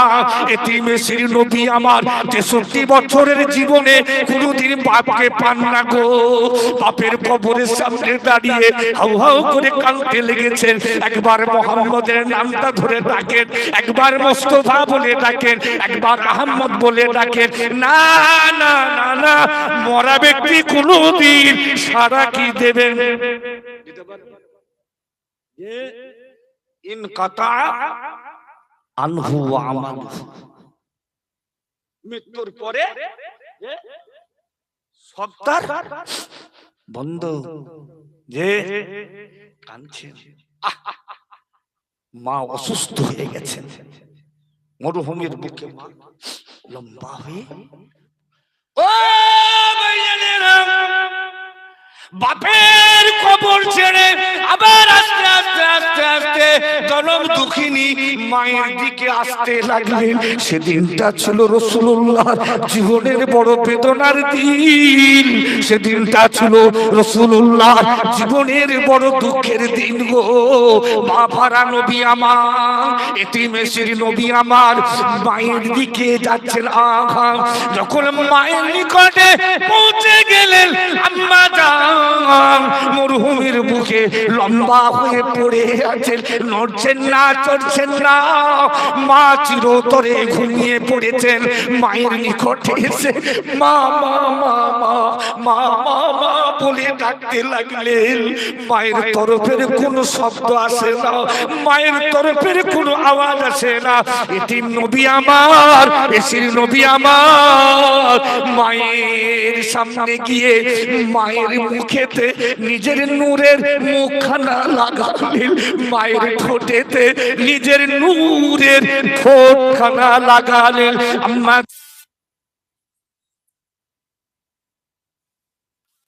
ঘুমিয়ে থাকবেন না, জেগে উঠুন মা, মা আপনি আর ঘুমিয়ে থাকবেন না। মার কোনো কথা বলছেন না, মায়ের তরফের কোনো উত্তর আসছে না। উম্মে আইমান আমার রাসূলুল্লাহকে মায়ের বুক থেকে তুলে নিয়ে বললেন, মুহাম্মদ আর তোমার ডাকে কোনদিন আমেনার সাড়া দেবেন না। আমেনা কি আর দুনিয়াতে বেঁচে আছে? তোমার মা আল্লাহ তাকে সাড়া দিয়েছেন। আব্দুল্লাহর ভালোবাসায় তোমার আম্মা জান দুনিয়া থেকে বিদায় হয়ে গিয়েছেন। মা রাসূল ওই দিনে মদিনার মাটিতে দাঁড়িয়ে কেঁদেছিলেন। উম্মে আইমান, উম্মে আইমান আমার মাকে নিয়ে চলো, আমার মাকে আমি রেখে যাব না। সারাটা জীবন আমার মাকে নিয়ে আমি থাকবো, আমার মাকে মদিনার জমিনে রেখে যাব না। চলো চলো, আমার মায়ের লাশটা ওই উটের পিঠে তুলি, মায়ের লাশখানা উটের পিঠে তুলে আমরা মক্কায় ফিরে যাব। আল্লাহর খাস বান্দারা, ওই সময় একজন মহিলা, মদিনার মহিলা দৌড়ে দৌড়ে দৌড়ে দৌড়ে দৌড়ে দৌড়ে মাকামে আবওয়াবের জমিনে হাজির হয়ে গেলেন। আমার রাসূলুল্লাহর কান্নাটা সহ্য করতে পারলেন না। আল্লাহ নবীকে জড়িয়ে ধরে বললেন, বাবা তোমার মাকে আর মক্কাতে নিয়ে যাওয়া যাবে না, তোমার মাকে মদিনার মরুভূমির বুকেতে বালি চাপা দিতে হবে। রাসূল আমার কাঁদছেন, না না আমার মাকে আমি ফেলে যাব না। কাকে আমি আম্মা বলে ডাকবো, কে আমার মা হবে? কাকে আমি মা বলে ডাকবো, কে আমার মা হবে? ও ভাইজানেরা, ওই মেয়েটা আমার রাসূলকে সান্ত্বনা দিয়েছিলেন, বাবা যতদিন আল্লাহর জমিনে আল্লাহ আমাকে হায়াতে রাখবেন, যতদিন পৃথিবীর জমিনে আমি বেঁচে থাকবো, তুমি আমাকে মা বলে ডাকবে। আর একটু জোরে বলা যাবে না সুবহানাল্লাহ। আল্লাহর খাস বান্দারা, কিতাবে আমি পড়েছি ওই মেয়েটাকে জানেন, ওই মেয়েটা হলো আপনার আমার নবী, দয়ার নবী জনাবে মুহাম্মদুর রাসূলুল্লাহ সাল্লাল্লাহু আলাইহি ওয়াসাল্লামের ফুফু আম্মা জান। একটু জোরে হবে না সুবহানাল্লাহ। আম্মা জান মা সুফিয়া আমার নবীকে সান্ত্বনা দিয়েছিলেন, মুহাম্মদ আর কেঁদো না, কেঁদো না, তোমার মাকে আর মক্কায় নিয়ে যাওয়া যাবে না, তোমার মাকে এই মদিনার জমিনে গর্ত খুলে তোমার মাকে মদিনায় বালি চাপা দিয়ে যাব। এমনি করে আমার নবীকে নিয়ে উম্মে আইমান, আম্মা জান মা সুফিয়া তিনজনাই মিলে ওই মদিনার মরুভূমির বালি কণাগুলো সরাতে লাগলেন। সেদিনটা ছিল আপনার আমার নবীর জীবনের বড় দুঃখের দিন, সেদিনটা ছিল আমার রাসূলুল্লাহর জীবনের বড় বেদনার দিন গো। মদিনার জমিনে গর্ত খোলা হয়ে গেল, কবর খোলা হয়ে গেল, জানাজার হুকুম তখন আসে না, জানাজার হুকুম তখন আসে না। আপনার আমার নবী উম্মে আইমান মা সুফিয়া ওই লাশটাকে ধরে টেনে টেনে টেনে টেনে টেনে টেনে ওই গর্তের ভিতরে শুইয়েছিলেন। বাবারা নবী গো, মাহারা নবী গো, 63 বছরের জীবনে তিনি এতিম অবস্থায় কাটালেন। আমার আল্লাহ পাক আমার নবীর সম্পর্কে জানিয়ে দিলেন, আমার নবী ফাম্মাল ইয়াতীমা ফালা তাকহার। জোরে বলবেন। এতিম অবস্থায় আমার নবীকে আল্লাহ পেয়েছে। কোন এতিম বাচ্চা, মাহারা বাফারা বাচ্চা যখন নবী পাকের দরবারে আসতেন, আল্লাহর নবী ওই বাচ্চাটাকে বুকে তুলে নিতেন, তার মাথাতে নূরের হাতটা বুলাতেন। জোরে বলেন, একটু জোরে বলবেন। জি হ্যাঁ, কেন বলছে এটা? আমার রাসূলকে শিখিয়েছেন। হুদাইবিয়ার সন্ধিখানে আমার রাসূলুল্লাহ মায়ের কবরের সামনে দাঁড়িয়ে কেঁদেছিলেন। কথা ঠিক না বেঠিক? কিতাবে আছে না নাই? তাই আমার ভাইদেরকে বলে যাও, খবরদার খবরদার, লজ্জা নিয়ামত আল্লাহ আম্মাকে আমাদের জন্য যেন একটা জান্নাত, আবার এদের যেমন জাহান্নাম। ঠিক কি না? আরেকটু চলে, কষ্ট হচ্ছে না তো? এই কষ্ট হচ্ছে না তো? সব ঘুমাচ্ছেন নাকি? দেখি না রে তাকবীর, না রে তাকবীর। মদিনার মসজিদ নববী শরীফে আল্লাহর নবী ওয়াজ করছেন, শুনছেন? মদিনার মসজিদ নববী শরীফে আমার রাসূলুল্লাহ সাল্লাল্লাহু ওয়াজ করছেন। ও ভাইজানেরা, এমন সময় হয়ে গেলেন, এই বলবো তো, একটা মেয়ে এসে মদিনার মসজিদের সামনে হাজির হয়ে গেছেন, ভেতরে আমার রাসূলুল্লাহ ওয়াজ করছেন। সেদিনেতে সাহাবারা আমার রাসূলুল্লাহর ওয়াজ শুনছে, নাম ধরে ডাকে, কে বাবা? আল্লাহ নবীর কানেতে ওই মেয়েটার আওয়াজ আমার আল্লাহ পৌঁছে দিলেন। মুহাম্মদ বাবা, তুমি কি মদিনার মসজিদে আছো? আল্লাহ নবী সাহাবাদের দিকে তাকালেন, এ আমার সাহাবায়ে কেরামেরা, মদিনার মসজিদের বাইরে কে মেয়েটা এসেছে দেখো না বাবা। আমার নাম ধরে ধরে ডাকতেছে, আমার নাম ধরে ধরে ডাকতেছে। একজন সাহাবী বাইরে এসে দেখলেন একজন বৃদ্ধা আম্মা জান একেবারে জয়ীফ হয়ে গিয়েছেন। তিনি এসে মদিনার মসজিদের একটা থামকে জড়িয়ে ধরে বলছে, মুহাম্মদ তুমি আছো নাকি? নবীর কাছে যখন এই সংবাদটা পৌঁছে গেল, আল্লাহর নবী মদিনার মসজিদ থেকে বাইরে বেরিয়ে এসে দেখলেন, আহারে, যেদিনেতে মাকে হারিয়েছিলাম, মা সুফিয়াকে পেয়েছিলাম, আবার মা সুফিয়াকে হারালাম, চাচি আম্মা জানকে পেয়েছিলাম, তাকেও হারালাম, এই মাকে আমি পেয়েছিলাম। একটু জোরে বলেন সুবহানাল্লাহ। আল্লাহ নবী এসে ওই মেয়েটিকে কোলে তুলে নিলেন, ওই ওই মেয়েটিকে কোলে তুলে নিলেন। আম্মা জান এত কষ্ট করে আজকে মদিনার মসজিদ নববী শরীফের সামনে আপনাকে আসতে হয়েছে, একবার যদি আমাকে ডেকে পাঠাতেন আপনার এত কষ্ট হতো না। আমি নবী মুহাম্মদ আমি নিজে তোমার কাছে পৌঁছে যেতাম। আল্লাহ নবী কি শিক্ষা দিলেন গো। সাহাবায়ে কেরাম বোনেরা দেখছেন ওই মেয়েটার এত বড় তাকদীর, ওই মেয়েটার এত বড় নসিব। আল্লাহর নবী শরীরের চাদরটাকে বিছিয়ে দিয়ে ওই চাদরের উপরে ওই মেয়েটিকে বসিয়ে দিলেন। সাহাবারা অবাক হয়ে তাকাচ্ছেন, কে বাবা? আমার নবীর মুবারক চাদরের উপরে বসার হিম্মত রাখে। সাহাবারা সব মুখ চাটাই করছেন। আল্লাহ নবী বলেছিলেন, আমার সাহাবায়ে কেরামগণেরা তোমরা কি জানো এই মেয়েটাকে? এই মেয়েটার পরিচয়টা আমার কাছ থেকে শুনে নাও। এই মেয়েটার চাংটা ছিল আমি রাসূলুল্লাহর জন্য বালিশ, এই মেয়েটার কোলটা ছিল আমার জন্য দোলনা। আরে তুই জোরে বলা যাবে না। এই মেয়েটার পরিচয়টা কি জেনে নাও। এই মেয়েটা আমাকে দুগ্ধ পান করিয়েছেন। এই মেয়েটা হলো আমার দুধ আম্মা জান। এই মেয়েটার নামটা তোমরা জেনে নাও। ইনি আমার দুধ আম্মা জান হযরতে মা হালিমাতুস সাদিয়া রাদিয়াল্লাহু তাআলা আনহা। মেয়েটার পরিচয়টা সাহাবারা আর নিয়ে নিলেন। আল্লাহর নবী ওই মেয়েটার দিকে তাকাচ্ছেন। আম্মা জান কি জন্য আপনি এসেছেন? কি আপনার দরকার পড়ে গেল? আমার কাছে কি আপনি আশা রেখেছেন? কি চান আপনার? আল্লাহর নবীর দুধ আম্মা জান উঠে দাঁড়ালেন, লাঠির উপরে ভট্টা দিয়ে দাঁড়ালেন। মুহাম্মদ সাল্লাল্লাহু আলাইহি ওয়াসাল্লাম শরীরটা বড় অসুস্থ হয়ে গিয়েছে, খোদা নাকাশ বলা যায়নি কোন দিন আল্লাহ ডাক এসে যাবে।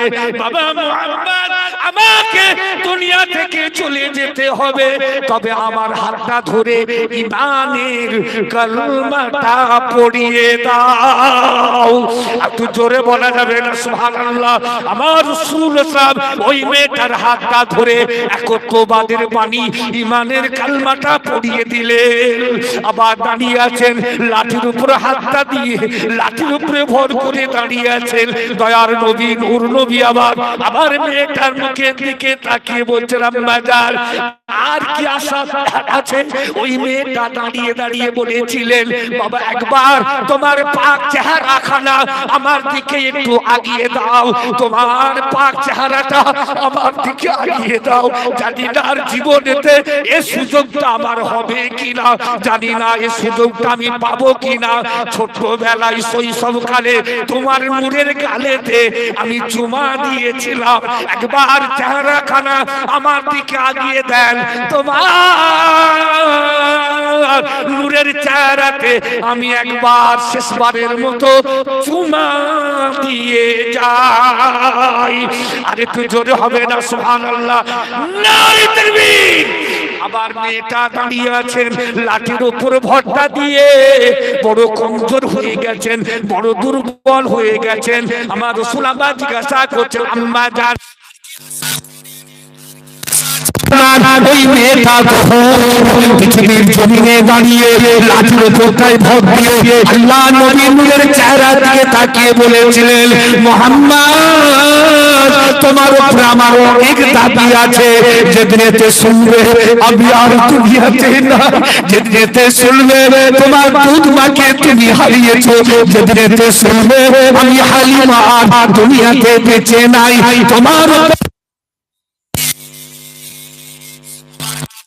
কাপড়টা যেন তোমার দেওয়া হয়, কাফনের কাপড়টা তুমি নিজে দেবে।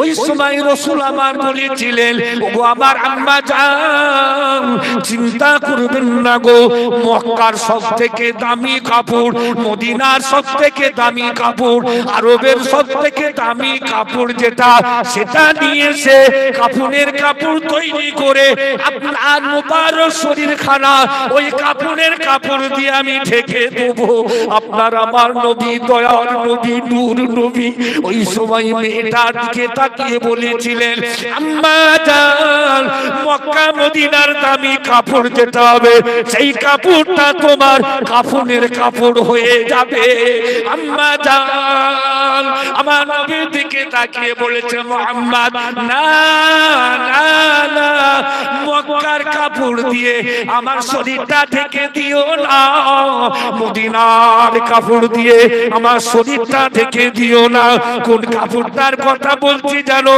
তোমার বদনের কাপড়টা জানো আমার কাফনের কাপড় হয় আপনার আমার নবী দয়ার নবী নূর নবী আমার বলেছিলেন আম্মা জান আপনি চিন্তা করবেন না গো আমার শরীরের কাপড় দিয়ে তোমার কাফনের কাপড় তৈরি করে তোমার শরীরটাকে আমি ঢেকে তোমাকে কবরস্থ করে দিয়ে আসবো আম্মা জান মা হালিমা রাদিয়াল্লাহু তাআলা আনহা বলেছিলেন বাবা আর একটা দাবি তোমার উপরে আছে আল্লাহ নবী জিজ্ঞাসা করলেন কি দাবি আছে মা আম্মা জান বলেছিলেন আমার লাশটা কবরে শোয়াবার আগে আমার লাশটা কবরে নামাবার আগে একটাবার মুহাম্মদ সাহেব তুমি আমার কবরে নেমে যাবে আল্লাহ নবী বলেছিলেন আম্মা জান মা হালিমা কেন আপনার কবরে নামতে হবে আম্মা জান বলেছিলেন আমি তোমাকে একবার আরবের মাটিতে দাঁড়িয়ে তোমার নূরের মুখেতে আমি একটা কথা শুনতে পেয়েছিলাম আরবের জমিনে দাঁড়িয়ে তোমার মুখে আমি একটা কথা শুনেছিলাম তুমি আরবের মাটিতে দাঁড়িয়ে বলেছিলে যার কবরের সঙ্গে আমি রাসূলুল্লাহ সাহেব আমার একটা সম্পর্ক হয়ে যাবে আমি নবী জানিয়ে দিলাম তার কবরে আল্লাহ পাক কোনদিন আযাব দেবেন না আর একটু জোরে বলা যাবে না সুবহানাল্লাহ মুহাম্মদ সাহেব তোমার উপরে আমার দাবি আমাকে কবরে শোয়াবার আগে আমাকে কবরস্থ করার আগে তুমি একবার আমার কবরে নেমে পড়বে তোমার বদনের ছোঁয়াটা হালিমার কবরের মাটিতে যেন একটু লাগে তোমার শরীরের ছোঁয়াটা যেন আমার কবরের মাটিতে একটু লাগে আল্লাহর নবীর চোখ ভর্তি পানি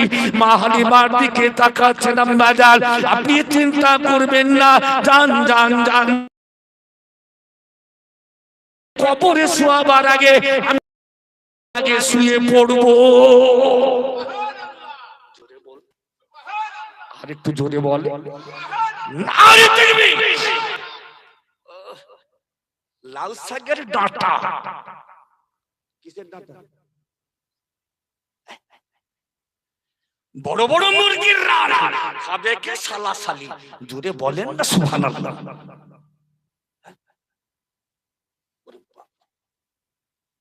খবরদার হুমা জান্নাতুকা ওয়া কি যত ইবাদত করো না কেন বাম্মা যদি নারাজ হয়ে যায় সব বেকার ঠিক না ভুল কথা বলছি কথা প্রসঙ্গে আবার একটা হাদিস শরীফ মনে পড়ে গেল বলবো দেখি আপনি জোরে বলবেন নারে তাকবীর মদিনার মসজিদ নববী শরীফে আমার রাসূলুল্লাহ তিনি মেম্বারে উঠছেন জান্নাত ঈমানটা মজবুত হবে জোরে বল আর তুই জোরে বল প্রথম ধাপে উঠে বললেন আমিন দ্বিতীয় ধাপে উঠলেন বললেন আমিন বলবো আর তৃতীয় ধাপে বললেন কি বললেন কেন কেন তিনবার আমিন বললেন কেন ও ভাইজানেরা সাহাবায়ে কেরামগণেরা আমার নবীকে জিজ্ঞাসা করেছিলেন ইয়া রাসূলুল্লাহ ইয়া হাবিবাল্লাহ আপনি তিনবার কেন আমিন বললেন আল্লাহ নবী বলেছিলেন বাবা সাহাবারা ও আমার সাহাবায়ে কেরামেরা একবার সহি হাদিস পাক তোমরা জেনে রেখে দিও প্রথম ধাপে যখন আমি উঠেছিলাম ফেরেশতা হযরত জিবরাইল আলাইহিস সালাম আমার নিকটে এসেছিলেন। জোরে হবে না? একটু জোরে বলতে পারছেন না? জিবরিল আমিন এসে আমার কানে কানে বলেছিলেন, ইয়া রাসূলুল্লাহ, ইয়া হাবিবাল্লাহ, যে ব্যক্তি আপনার নাম শুনলো দরুদ শরীফ পড়লো না, আমলটা করবেন। নবীর নাম শুনবেন, ছোট্ট একটা দরুদ শরীফ সাল্লাল্লাহু, সবাই মিলে বলে সাল্লাল্লাহু আলাইহি সাল্লাম। জিবরিল আমিন বলছে আমার কানে কানে, আমি বললেন হুজুর, যে ব্যক্তি আপনার নাম শুনলো আর দরুদ শরীফ পড়লো না, সেই ব্যক্তির উপরে খোদার লানত হোক। আপনি বলুন আমিন। সেই জন্য আমি রাসূলুল্লাহ সাল্লাল্লাহু আলাইহি ওয়াসাল্লাম বলেছিলাম আমিন। আর দ্বিতীয় ধাপে উঠে আমিন বলার কারণ হলো জিবরিল আমিন আমার কানে কানে বলেছিলেন, ইয়া রাসূলুল্লাহ, ইয়া হাবিবাল্লাহ, যে ব্যক্তি রমজান মাস পেল, আল্লাহ, রোজার দিনে পান খেয়ে একবারে ঠোঁটে চিবড়ে লেগে আছে, সুবহানাল্লাহ, তাকিয়ে দেখি ওরে আল্লাহ, ঠোঁট সবচেয়ে লাল যে। মনে মনে ভাবছি মনে হয় আমাদের নয় ওদের। কাদের?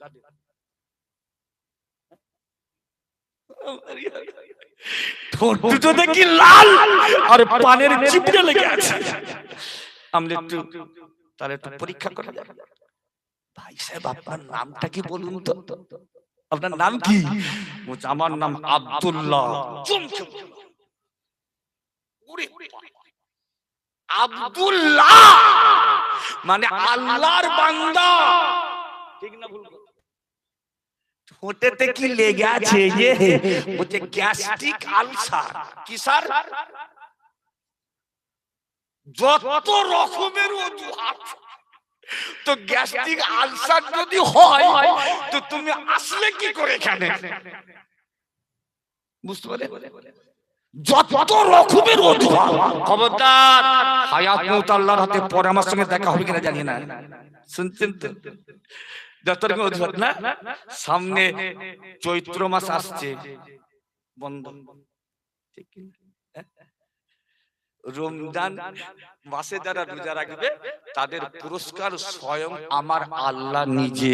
জোরে বলেন, ঠিক বলছেন না ভুল বলছেন? তাদের পুরস্কার স্বয়ং আল্লাহ নিজে। বড় কষ্ট হয় জি, দেখতে হয় আমাদেরকে তো। আর অজুহাত, তাই বলে কেন এসছো? বলছে আমাদের আছে যে দল, পীরনগর দল,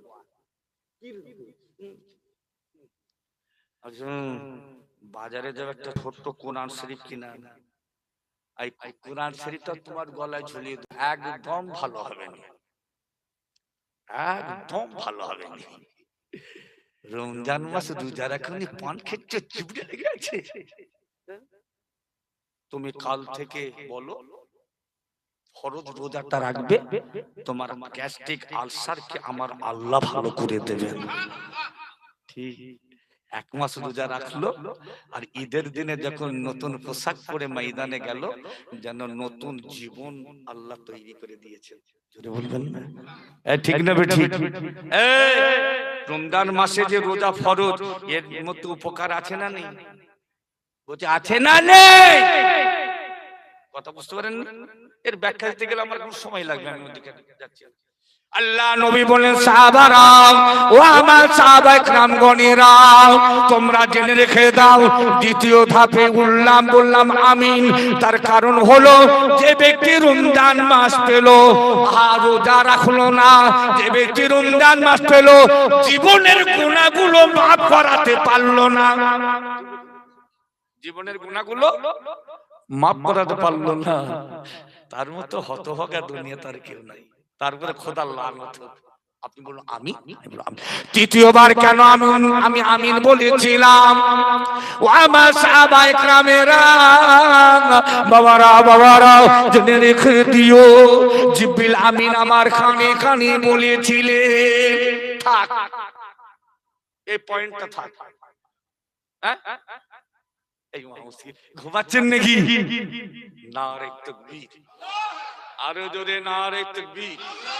সিলসিলায়ে হক মুজাদ্দিদে জামান, সিলসিলায়ে হক ফুরফুরা শরী আওলাদে মুজাদ্দিদে জামান। নারে তাকবীর, নারে তাকবীর। কুল মখলুকাতের খাজানা, কুল মখলুকাতের খাজানা যার সুপে দিয়েছে জান্নাত রানী মা আমেনা লুটে নিয়েছে। আরো জোরে এই বলবো, নবীর আগমনে সারা জাহান, নবীর আগমনে সারা জাহান ধন্য হয়েছে। জান্নাত রানী মা আমেনা লুফে নিয়েছে। কুল মখলুকাতের খাজানা, কুল মখলুকাতের ভাগ্যবতী মা আমেনা লুটে নিয়েছে। আর একটু জোরে হবে না? আকাশেতে চাঁদের মাঝে কালো দাগ দেখা যায়, আকাশেতে চাঁদের মাঝে কালো দাগ দেখা যায়। আমার নবীর পাসিনা ছুটে ছুটে যায়। আরো জোরে, মনে হচ্ছে সব রাগ হচ্ছে দেখি। নারে তাকবীর, নারে তাকবীর। নবীর খুশবু যে জন সঙ্গে নিয়েছে, নবীর খুশবু যে জন সঙ্গে নিয়েছে, জাহান্নামের আগুন তার জন্য হারাম হয়েছে। কুল মখলুকাতের খাজানা, কুল মখলুকাতের খাজানা যার সুপে দিয়েছে জান্নাত রানী মা আমেনা লুটে নিয়েছে।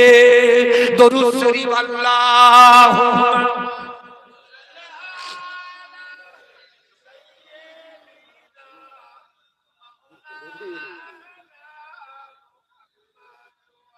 وعلى آل سيدنا। আবার চলুন, তিনবার আমিন বলেছিলেন, কবার? আল্লাহ নবী সাহাবায়ে কেরামদেরকে জানিয়ে দিলেন, ও আমার সাহাবায়ে কেরামেরা, এই যে এই দুজন মিলে উঠছে কেন? এই কোচি আবার নেই তো, হ্যাঁ অনেকের আবার থাকে না না, 1 নম্বর লাগলে যে 3 হবে তো আমার মাথা ঘুরে এমন করবে না না না, ঠিক এখানকার। ও ভাইজানেরা, আল্লাহ নবী সাহাবাদেরকে বলেছিলেন, সাহাবীরাও 3 নম্বর মিম্বারের ধাপে উঠে আমি আমিন বলেছিলাম। এর কারণটা কি জানো? হযরত জিবরাইল আলাইহিস সালাম আমার দরবারে এসে আমার কানে কানে বলেছিলেন, ইয়া রাসূলুল্লাহ, ইয়া হাবিবাল্লাহ, যে সন্তান পিতা মাতাকে পেল, কাকে পেল? যে সন্তান আম্মাকে পেল, আল্লাহর জান্নাত অধিকার করতে পারলো না, আল্লাহর জান্নাত অধিকার করতে পারলো না, সেই সন্তানের উপরে খোদার লানত হোক। আপনি বলুন আমিন। সেই জন্য আমি আমিন বলেছি। খবরদার, আল্লাহর রাস্তা বলে যাচ্ছে, আল্লাহ আম্মা বুড়ো হয়ে গেছে, একটু খিটখিটানি হয়ে যাবে, কথাটা কি? আমার আল্লাহ কোরআনে বললেন, ওয়াবিল ওয়ালিদাইনি ইহসানা। জোরে বলেন, একটু জোরে বলবেন না? হ্যাঁ, ও ভাইজানেরা, জমিন আসমানের ভিতরে এত বড় কিতাব যার স্থান হলো কোরআনের পরে। কিসের পরে? কিসের পরে? কোরআন শরীফের পরে। এত বড় কিতাব, সেই কিতাবের লেখক যিনি কিতাবটা লিখে